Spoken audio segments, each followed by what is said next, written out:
When Israel was a child, this is the start of chapter 11, Hosea 11.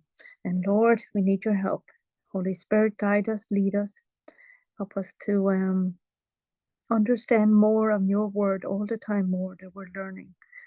Speak to our hearts, speak to us during the day, and help us to grow in you, in the knowledge of you, in perseverance and obedience to you, and help us to be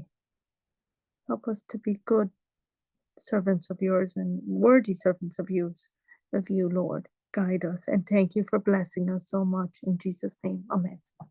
Lord bless you all. All right. When Israel was a child, I loved him, and out of Egypt I called my son. As they called them, so they went from them. They sacrificed to the Baals and burnt incense to carved images.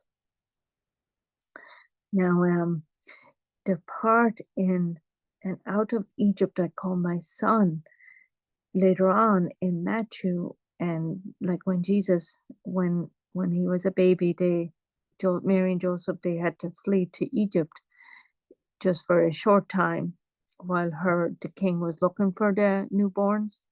And then when it was time, God called them back, and he called them back and then they went to Nazareth, and that's where Jesus grew up and everything. But just a prophecy right there also. But talking about when Israel, and also, I mean, it's talking about how God loved Israel, but then they sacrificed to other gods, So here we go, verse 3 again. I mean, not again, but I taught Ephraim to walk. There's that picture of like a child, right? I taught Ephraim to walk, taking them by their arms, but they did not know that I healed them. I drew them with gentle cords, with bands of love, and I was with them as those who take the yoke from their neck. I stooped and fed them. The care, right? He shall not return to the land of Egypt, but the Assyrian shall be his king, because they refuse to repent. And the sword shall slash in their city, devour his districts, and consume them because of their own counsel. My people are bent on backsliding from me. Though they call to the Most High, none at all exalt him. Like a pretense, so we have to be careful that we're actually earnestly and sincerely seeking God, not in word, but actually in deed and doing it, Lord, right? So verse 7, I'll read that one again.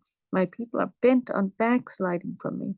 Though they call to the Most High. I'm sorry about my loss of words there.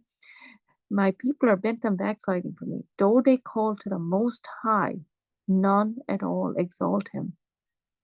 How can I give you up, Ephraim? How can I hand you over, Israel? How can I make you like a dam? And how can I make you like Zebulun? My heart churns within me. My sympathy is stirred. I will not execute the fierceness of my anger. I will not again destroy Ephraim, for I am God and not a man, the Holy One in your midst, and I will not come with terror.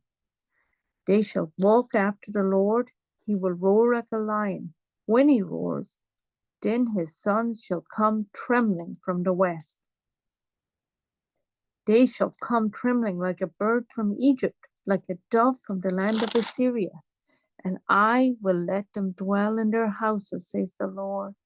Ephraim has encircled me with lies, and the house of Israel with deceit.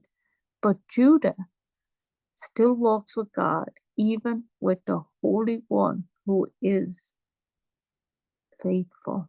Who is faithful, even with the Holy One who is faithful, because our God is faithful. So this is that time when it was split into two kingdoms, where Judah is still at this time following the Lord. And Lord, we ask that we are following you, that we walk with you, Lord, and that we are exalting you. And what did it say in that other one? Um, yeah, that we are calling to you and exalting you earnestly and not in word, but totally, Lord, that we are trusting in you. Lord, thank you for taking care of us like children, and thank you for taking care of us and teaching us too. And sometimes we need tough love and love to challenge us to grow. And Lord, help us when them growing pains that we stay faithful. Because Lord, you are always faithful. Lord, bless the people listening. Bless them and keep them and make your face shine upon them today in their comings and goings. Lord, lift up your countenance upon them and give us peace and give them peace. Give the listener peace, Lord. Their worries, you know their worries. You know what's on their heart. You know that burden they're carrying around. And I know, Lord, you wanted them to give that burden to you, Lord. And Lord, we ask for healing for Debbie and for all the other people that needs healing. In Jesus' name, amen. Lord, bless you all. Amen.